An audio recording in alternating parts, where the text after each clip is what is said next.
જય સ્વામિનારાયણ. લાસ્ટ લેક્ચરમાં આપણે advantages and disadvantages of solar energy અને ટાઈપ્સ ઓફ રેડિયેશન વિશે અભ્યાસ કર્યો છે. સોલર એનર્જીના ફાયદા અને ગેરફાયદા. તો એના કયા ફાયદા હતા? તો એનર્જી આપણને ફ્રી ઓફ કોસ્ટ મળી રહે છે, કોઈ પણ પ્રકારનું પ્રદૂષણ એનાથી ફેલાતું નથી. Solar plant it can be installed at the place કે જે જગ્યાએ આપણે બીજા કોઈ માધ્યમ દ્વારા ઇલેક્ટ્રિકલ એનર્જી પહોંચાડી નથી શકતા એવી જગ્યાએ આપણે સોલર પ્લાન્ટને ઇન્સ્ટોલ કરી શકીએ છીએ. એ સિવાય લોડ સેન્ટરની નજીક આપણે એને ઇન્સ્ટોલ કરી શકીએ છીએ. એ સૌર ઉર્જાના ફાયદા હતા. ગેરફાયદામાં પણ જોયા હતા કે પ્લાન્ટ કેન બી ઇન્સ્ટોલ કે એવી જગ્યાએ આપણે પ્લાન્ટ ઇન્સ્ટોલ કરી શકીએ કે જે જગ્યાએ આપણને સૂર્યપ્રકાશ ઇઝીલી મળી રહેતો હોય, બારે માસ મળી રહેતો હોય. આપણે શું જાણીએ છીએ કે ક્લાઉડી એટમોસ્ફિયર હોય તો એ ક્લાઉડી એટમોસ્ફિયરમાં આપણને પ્રોપર સૂર્યપ્રકાશ મળતો નથી, અથવા તો પછી ઠંડા જે પ્રદેશો છે તો એવી જગ્યાએ પણ સૂર્યપ્રકાશ આપણને મળતો નથી. તો જે જગ્યાએ સૂર્યપ્રકાશ આપણને ઇઝીલી અવેલેબલ હોય અથવા તો થ્રુઆઉટ યર આપણને મળી રહેતો હોય એવી જ જગ્યાએ આ પ્રકારનું પ્લાન્ટ આપણે ઇન્સ્ટોલ કરી શકીએ છીએ. એ સિવાય એનર્જી સ્ટોરેજ, દિવસ દરમિયાન જે બી એનર્જી છે એ એનર્જી દિવસ દરમિયાન મળતી હોય છે. એ એનર્જીને આપણે સ્ટોર કરવી પડે છે, કારણ કે એ એનર્જીનો યુઝ આપણે રાત્રિ દરમિયાન પણ કરવાનો હોય છે. ક્લિયર? તો એનર્જી સ્ટોરેજ ડિવાઇસ અથવા તો બેટરીની રિક્વાયરમેન્ટ રહે છે, અથવા તો એનું અલગથી કોસ્ટિંગ રહેતું હોય છે. થર્ડ વન છે એના માટે આપણે વધારે પ્રમાણમાં જગ્યાની જરૂર પડે છે, રિક્વાયર્ડ લાર્જ સ્પેસ, અને એનો જે શરૂઆતનો જે ખર્ચો છે, ઇનિશિયલ કોસ્ટ છે એ પ્રમાણમાં વધારે આવતી હોય છે. બીજો જે ટોપિક જોયો તો આપણો types of radiation. Types of રેડિયેશનમાં કે સૂર્યમાંથી જે બી વિકિરણો અથવા તો કિરણો બહાર નીકળે છે, જે બી રેડિયેશન સૂર્ય દ્વારા આપણને મળે છે, ક્લિયર, એ પૃથ્વીની સપાટી પર કેવી રીતે પહોંચે છે? ડન. જો એ ડાયરેક્ટલી પહોંચે છે તો એ ડાયરેક્ટ રેડિયેશન કહેવાશે, અથવા તો એટમોસ્ફિયરમાં રહેલા એટમોસ્ફિયરમાં રહેલા સેન્ડ પાર્ટિકલ્સ અથવા તો પછી વિવિધ પ્રકારના કણો સાથે જો અથડાય છે અને વિવિધ દિશામાં જો ફેલાઈને અર્થ સરફેસ ઉપર પહોંચે છે તો એ રેડિયેશનને આપણે ડિફ્યુઝ રેડિયેશન કહીએ છીએ. અને ગ્લોબલ રેડિયેશન ઇટ મીન્સ કે ડાયરેક્ટ અને ડિફ્યુઝ મીન્સ કે સૂર્યમાંથી નીકળેલું જેટલું બી રેડિયેશન પૃથ્વીની સપાટી પર પહોંચે છે એ પછી ડાયરેક્ટ હોય અથવા તો પછી ડિફ્યુઝ હોય, એ દરેક રેડિયેશનને આપણે ગ્લોબલ રેડિયેશન તરીકે ઓળખીએ છીએ. જે રેડિયેશન એબ્ઝોર્બ એટલે કે શોષાય વગર અથવા તો કોઈ પણ દિશામાં ફેલાયા વગર સીધું જો પહોંચે છે તો એ ડાયરેક્ટ થશે. જે રેડિયેશન એટમોસ્ફિયરની અંદર રહેલા કણો સાથે અથડાઈને વિવિધ દિશામાં ફેલાઈને ત્યાર પછી જો અર્થ સરફેસ ઉપર પહોંચે છે એ રેડિયેશન ડિફ્યુઝ થશે. સીધું પહોંચે છે એબ્ઝોર્બ સ્કેટર થયા વગર એ ડાયરેક્ટ રેડિયેશન. એટમોસ્ફિયરની અંદર રહેલા વિવિધ કણો સાથે અથડાઈને વિવિધ દિશામાં ફેલાયા અથવા તો પછી સ્કેટર થયા પછી જો એ રેડિયેશન જમીનની સપાટી પર પહોંચે છે તો એ ડિફ્યુઝ રેડિયેશન થશે. અને ગ્લોબલ ઇટ મીન્સ કે જેટલું રેડિયેશન સૂર્યમાંથી નીકળે છે અથવા તો પૃથ્વીની સપાટી પર જેટલું બી રેડિયેશન પહોંચે છે, ચાહે ડાયરેક્ટ હોય કે ડિફ્યુઝ હોય, એ દરેક રેડિયેશનને આપણે શું કહીએ છીએ? ગ્લોબલ રેડિયેશન, અથવા તો sum of direct radiation and diffuse radiation which is known as a global radiation. Clear? આજે આપણે જોઈશું સોલર કોન્સ્ટન્ટ. આની જે ડેફિનેશન છે તમારી એક્ઝામમાં 2 માર્કમાં પૂછાતી છે. જીટીયુના શોર્ટ ક્વેશ્ચન જે આવે છે એમાં 2 માર્કનો એક ક્વેશ્ચન આવે છે જેમાં સોલર કોન્સ્ટન્ટની ડેફિનેશન પૂછાતી હોય છે. તો what is solar constant?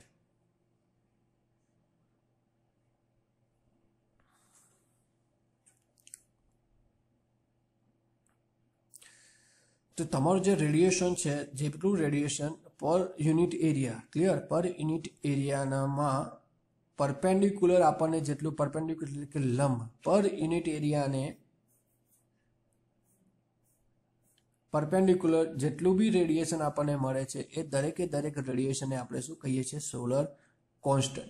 Solar radiation perpendicular એરિયામાં આપણને જેટલું બી રેડિયેશન મળે છે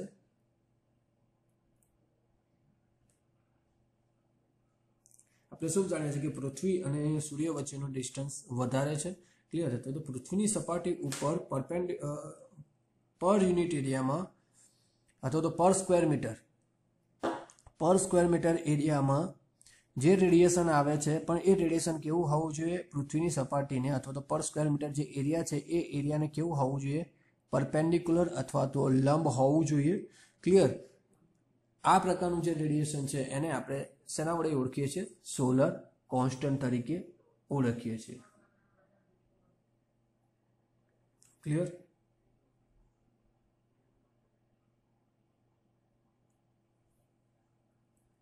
The radiation received as per meter square per meter square area. જેટલું બી રેડિયેશન પર મીટર સ્ક્વેર એરિયામાં રિસીવ થાય છે પણ એ કેવું પરપેન્ડિક્યુલર અથવા તો લંબ, તો એ રેડિયેશનને આપણે શું કહીએ છીએ? Solar constant.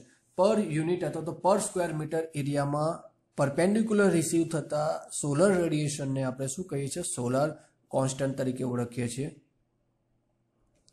અર્થ સરફેસ જે છે તો એ અર્થ સરફેસમાં પર સ્ક્વેર મીટર એરિયા દીઠ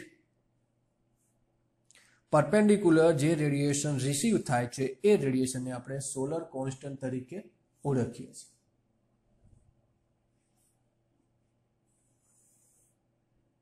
ક્લિયર? તો it means it's a solar constant. Solar કોન્સ્ટન્ટની ડેફિનેશન આપણે જોઈ લીધી.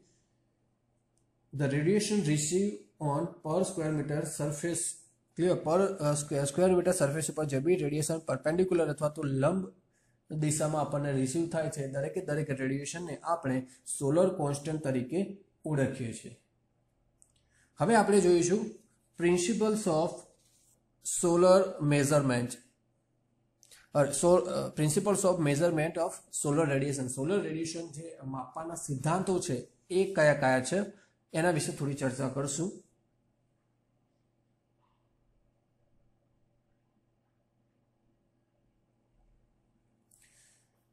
તો પહેલો જે સિદ્ધાંત છે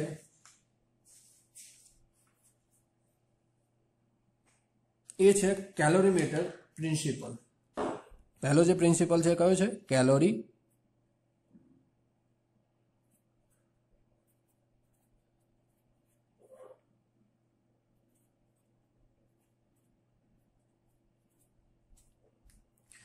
કેલોરીમીટર પ્રિન્સિપલ. કેલોરીમીટર પ્રિન્સિપલમાં શું થાય છે? When the solar radiation is received by high heat absorbing surface, the radiation is converted into the heat.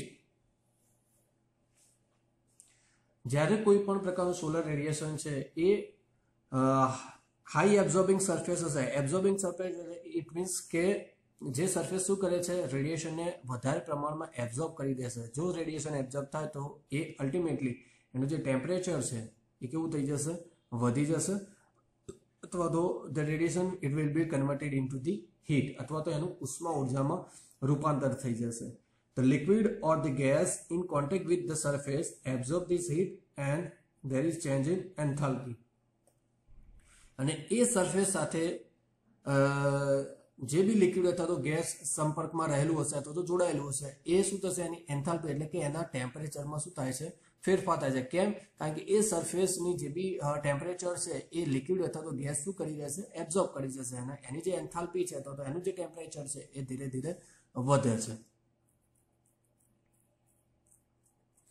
જેનું આપણે કેલોરીમીટર જે છે અને જે ટેમ્પરેચરમાં ચેન્જ આવે છે એને સિમ્પલ કેલોરીમીટરની મદદથી આપણે માપી શકતા હોઈએ છીએ એનું ટેમ્પરેચર.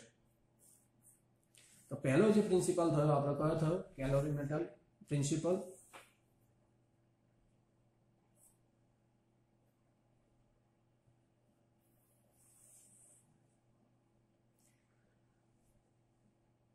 કે જેમાં ઉચ્ચ વાહકતા એટલે કે કન્ડક્ટિવિટી ધરાવતી અને ઉચ્ચ ઉષ્મા શોષકતા મીન્સ કે હીટ એનર્જી એબ્ઝોર્બ કરી શકે એવી કોઈ મેટલની સ્ટ્રીપ હોય તો એવી મેટલની સ્ટ્રીપ જ્યારે સૌર ઉર્જાના સંપર્કમાં આવે છે ત્યારે અથવા તો સૌર ઉર્જા એની પર ફેંકવામાં આવે છે ત્યારે શું કરશે? એ મેટલ દ્વારા એ સૌર ઉર્જાનું ઉષ્મા ઉર્જામાં રૂપાંતરિત થતું હોય છે. અને આ ઉષ્મા ઉર્જા કોને મળે છે? કે એ મેટલ સાથે સંપર્કમાં રહેલા, ક્લિયર, એ મેટલની જે પટ્ટી છે અથવા તો એ મેટલ સાથે સંપર્કમાં રહેલું જે બી લિક્વિડ અથવા તો ગેસ હશે એ શું કરશે? એ મેટલમાંની હીટ એનર્જીને એબ્ઝોર્બ કરશે અને એનું જે ટેમ્પરેચર છે એ શું થાય છે? ધીરે ધીરે ચેન્જ થાય છે. અને આ ટેમ્પરેચર જે ચેન્જ થાય છે અથવા તો એન્થાલ્પીમાં ફેરફાર થાય છે એ ફેરફારને માપીને એના ઉપર કેટલું સોલર રેડિયેશન આવ્યું છે એ એના વિશે આપણે માહિતી મેળવી શકીએ છીએ. જે કેલોરીમીટરની મદદથી આપણે ટેમ્પરેચરનો ફેરફાર માપીએ અને જે બી ટેમ્પરેચર જેટલો ટેમ્પરેચર ડિફરન્સ આવે છે શરૂઆતનો અને સોલર રેડિયેશન આપ્યા પછીનો જે ટેમ્પરેચર ડિફરન્સ આવે છે એ ટેમ્પરેચર ડિફરન્સ ઉપર આપણને ખ્યાલ આવે છે કે સોલર રેડિયેશન કેટલું આપાત થયું. આ થયો આપણો કેલોરીમીટરનો પ્રિન્સિપલ છે. બીજો જે પ્રિન્સિપલ છે એ છે થર્મો મિકેનિકલ અથવા તો પછી થર્મો એક્સપાન્શન.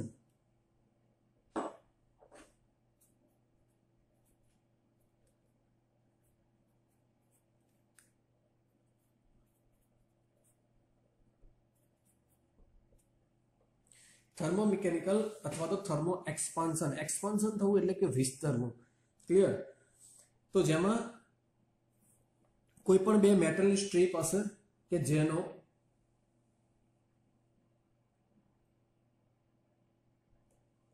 ટેમ્પરેચર કોએફિશિયન્ટ હશે એ બંનેના અલગ અલગ હશે અને આવી કોઈ ડિફરન્ટ ટેમ્પરેચર કોએફિશિયન્ટ વાળી બે મેટલની સ્ટ્રીપને આપણે એકબીજા સાથે શું રાખવાની છે? જોડવાની છે, જેને આપણે બાયમેટાલિક સ્ટ્રીપ તરીકે પણ ઓળખીએ છીએ. હવે આ બંને મેટલ સ્ટ્રીપ જોડ્યા પછી તેનો એક છેડો જે છે એ કેવો રાખવાનો છે? ફ્રી રાખવાનો છે. અને બીજી જે સ્ટ્રીપ છે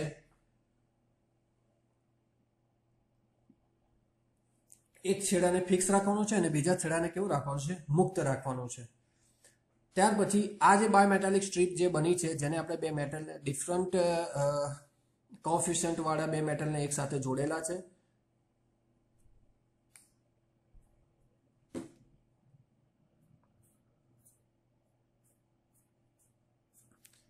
બે મેટલની સ્ટ્રીપને ધારો કે જોડી છે. બંનેના જે કોએફિશિયન્ટ છે કેવા છે? અલગ અલગ છે. જેમાંથી એક જે એન્ડ છે એક એન્ડ કેવો રાખવાનો છે? ફ્રી રાખવાનો છે. અને બીજો જે એન્ડ છે એ કેવો રાખવાનો છે? ફિક્સ રાખવાનો છે. હવે જે ફ્રી એન્ડ હશે એ ફ્રી એન્ડ ઉપર આપણે શું કરવાનું છે? રેડિયેશન આપાત કરવાનું છે. રેડિયેશન જેટલું આપાત થશે એના કારણે શું થશે? આ જે તમારું ફ્રી એન્ડ છે એ ફ્રી એન્ડ ધીરે ધીરે શું થશે? બેન્ડ થવાની શરૂઆત કરશે અથવા તો એક્સપાન્ડ થશે, વિસ્તરશે અથવા તો પછી શું થશે? બેન્ડ થશે. અને આ જેટલી પટ્ટી આ સ્ટ્રીપ જેટલું બેન્ડ થાય છે એટલું એનું જો બેન્ડિંગ માપવામાં આવે છે, ડિફોર્મેશન જે છે અથવા તો એક્સપાન્શન છે કેટલું પ્રમાણમાં એક્સપાન્ડ થયું, ફોર્મેટ થયું છે, જો એની વિશે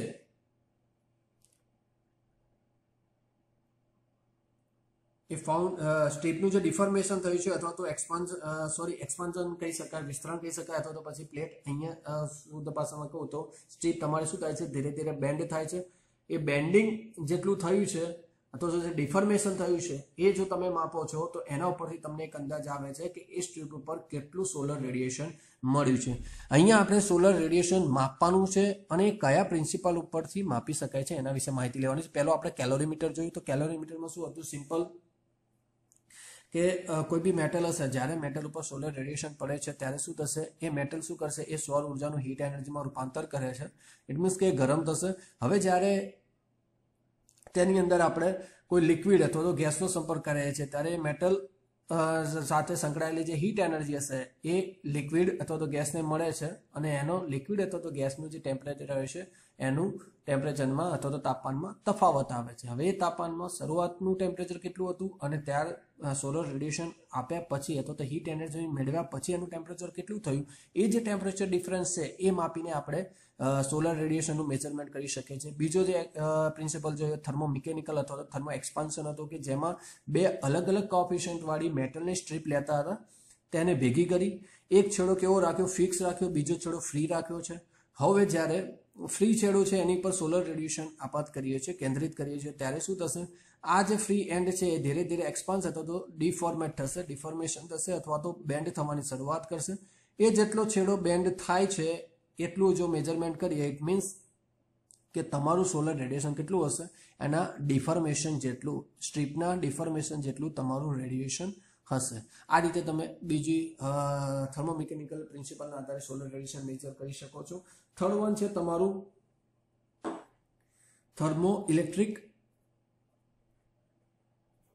થર્મોમિકેનિકલ જોયું. હવે જોઈશું ઇલેક્ટ્રિક પ્રિન્સિપલ અથવા તો થર્મોકપલ.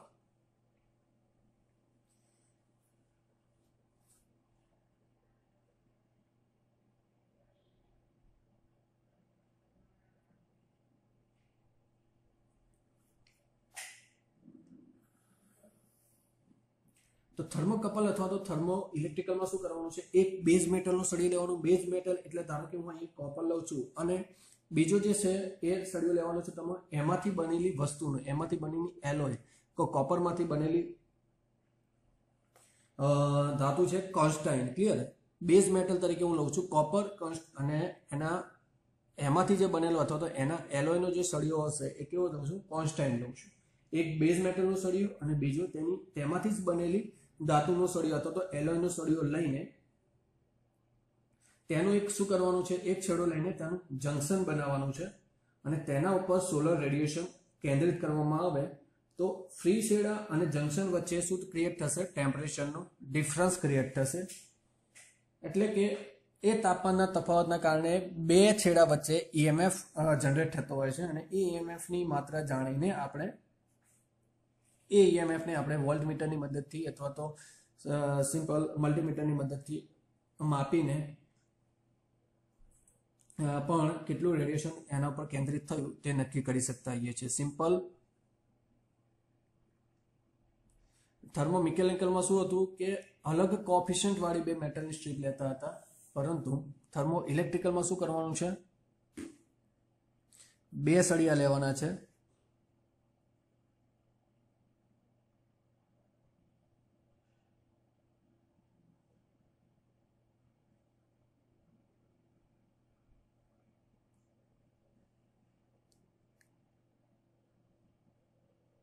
સિમ્પલ બે સળિયા લેવાના છે. બંને સળિયાના કેવા હશે,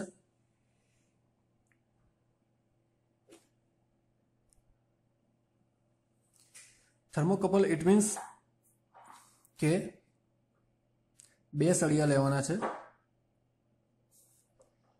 જેમાંથી એક એન્ડનું આપણે શું કરવાનું છે, જંકશન બનાવવાનું છે અને એક એન્ડ જે છે એ કેવા રાખવાના છે, ફ્રી રાખવાના છે. એક બેઝ મેટલ લેવાનું છે. અહીંયા ધારો કે મેં એક લીધું કોપર, જે બેઝ મેટલ છે.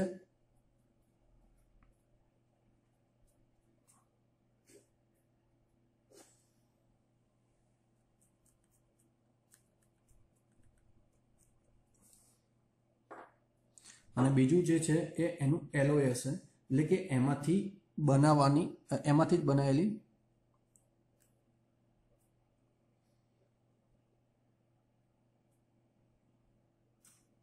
ક્લિયર. એલોયમાં આપણે લઈએ છીએ કોન્સ્ટાઇન. ક્લિયર? કોપરની જ પહેલું બેઝ મેટલ તરીકે આપણે લીધું કોપર અને એક એની એલોય મીન્સ કે કોપરમાંથી જ બનાવેલી કોઈ મેટલ જેને આપણે એલોય તરીકે ઓળખીએ છીએ, આનું જેને આપણે કહીશું કોન્સ્ટાઇન અથવા તો કોન્સ્ટાઇન્ટ. ક્લિયર? હવે એમાં મેં શું કર્યું છે કે જે બે સળિયા હતા એ બે સળિયાના એક છેડાનું શું કરી નાખ્યું છે, જંકશન બનાવી દીધું છે અને બાકીના બે છેડા હતા એ કેવા રાખેલા છે, મેં ફ્રી રાખેલા છે. ક્લિયર? હવે જે બી જંકશન હશે એ જંકશન ઉપર હું સોલર રેડિયેશનને શું કરીશ, કેન્દ્રિત કરાવીશ. જો સોલર રેડિયેશન જે જંકશન ઉપર કેન્દ્રિત હશે એ જંકશન કેવું બની જશે, હોટ થશે. મીન્સ કે એનું જે ટેમ્પરેચર હશે કેવું થશે, વધશે કમ્પેર ટુ જે ફ્રી એન્ડ છે એની કમ્પેરમાં. મીન્સ કે એક જે જંકશન છે કેવું બને છે, હોટ બને છે અને આ જે જંકશન બનશે મીન્સ કે આ જે છેડા રહેશે કેવા થશે, કોલ્ડ રહેશે. ઇટ મીન્સ કે આ બંને છેડા વચ્ચે શું ક્રિએટ થાય છે, ટેમ્પરેચરનો ડિફરન્સ ક્રિએટ થશે અને આ જે ટેમ્પરેચરનો ડિફરન્સ ક્રિએટ થાય છે એને કારણે શું થશે, તેની વચ્ચે EMF જનરેટ થાય છે અને એ EMF કેટલો જનરેટ થાય છે જે મલ્ટીમીટરની મદદથી આપણે મેઝર કરીને જાણી શકીએ છીએ. સિમ્પલ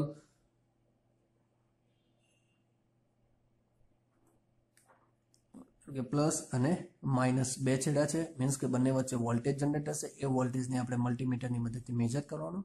એ વોલ્ટેજના પ્રમાણમાં રેડિયેશન આપાત થયું એટલું તમે કહી શકો છો. સિમ્પલ કે બે અલગ અલગ સળિયા લેવાના છે, એક બેઝ મેટલનો બનેલો હશે અને બીજો એમાંથી જ બનેલી કોઈ એલોયનો બનેલો હશે. એ બે સળિયાનું એક શું કરી દેવાનું છે, કેન્દ્રિત કરવાનું છે. મીન્સ કે ભેગા કરીને એનું એક જંકશન બનાવવાનું છે અને બાકીના બે છેડા કેવા રાખવાના છે, ફ્રી રાખવાના છે.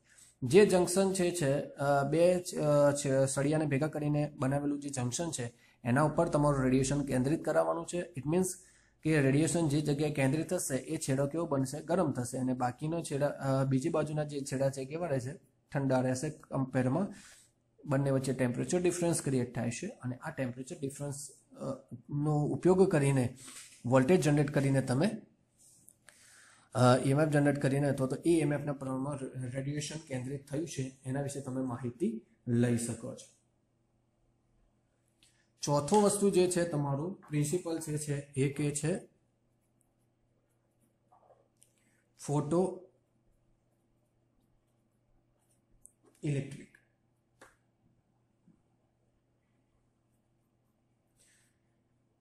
ફોટો ઇલેક્ટ્રિક ઇટ મીન્સ કે અત્યારે તમે જે જોઈ રહ્યા છો કે સોલર પેનલ છે, તો સોલર પેનલમાં શું હશે કે સેમિકન્ડક્ટર મટીરિયલની બનેલી હશે, કે મેનલી સિલિકોન છે, જર્મેનિયમ છે, સિલિકોનની બનેલી હશે.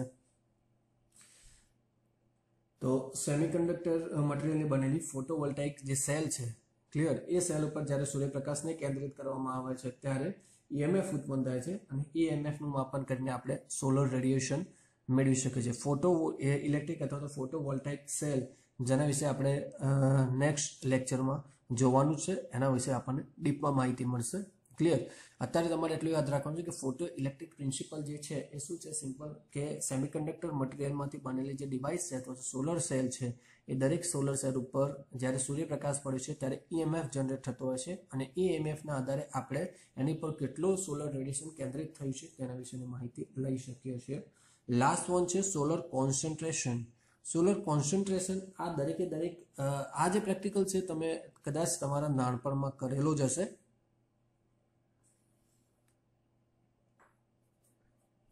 નાનપણમાં તમે સૌ બિલોરી કાચ શબ્દ સાંભળ્યો હશે.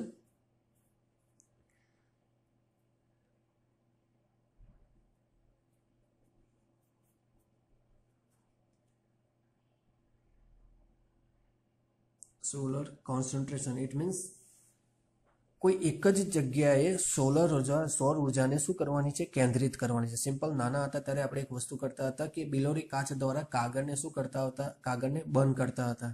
સિમ્પલ, જે કાગળના જે પાર્ટિકલ્સ હશે, નાના નાના ટુકડાઓ હતા, એ ટુકડા ઉપર બિલોરી કાચની મદદથી સૂર્યપ્રકાશને શું કરતા હતા, કેન્દ્રિત કરતા હતા અને જેથી કરીને એ કાગળ શું થતું હતું, બંધ થતું હતું અથવા તો સળગતું હતું.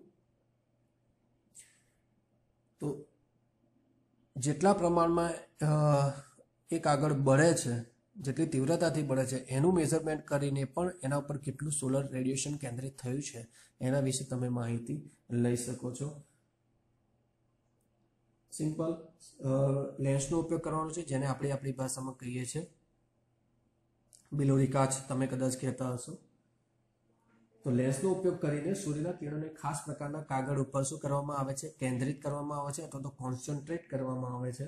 હવે એ સોલર રેડિયેશનના કારણે કાગળ ઉપર બળવાના નિશાનની તીવ્રતા અને લંબાઈના માપન પરથી રેડિયેશનની માત્રા નક્કી કરવામાં આવે છે. ખાસ પ્રકારના કાગળ ઉપર જ્યારે રેડિયેશનને કેન્દ્રિત કરવામાં આવે છે ત્યારે એ કાગળ શું થાય છે, બંધ થાય છે. તે બળવાનું નિશાન અને એની જે લંબાઈ હોય છે એની તીવ્રતાને મેજર કરીને એના પર કેટલા પ્રમાણમાં સોલર રેડિયેશન કેન્દ્રિત થયું છે એના વિશે આપણે માહિતી લઈ શકીએ છીએ. તો આ થયા આપણા principles of solar radiation, principles of measurement of solar radiation, જેમાં મેઇનલી કેલોરીમીટર જોયું, થર્મોમિકેનિકલ જોયું, થર્મો ઇલેક્ટ્રિક જોયું, ફોટો ઇલેક્ટ્રિક અને સોલર કોન્સન્ટ્રેશન. ક્લિયર. ક્વેશ્ચન તમને પૂછાય કે સૌર ઉર્જા, સોલર રેડિયેશન મેઝરમેન્ટના પ્રિન્સિપલ્સ જણાવો, તો તમારે આ 5 સિદ્ધાંત વિશે માહિતી આપવાની રહેશે. જો નામ લખવાના કે અથવા તો શોર્ટ ક્વેશ્ચન કે તો ખાલી નામ જ લખવાના છે, પણ 3 કે 4 માર્કમાં જો ક્વેશ્ચન પૂછાય તો તમારે ડીપમાં લખવાનું રહેશે. ક્લિયર. ટીલ જય સ્વામિનારાયણ એન્ડ થેન્ક યુ.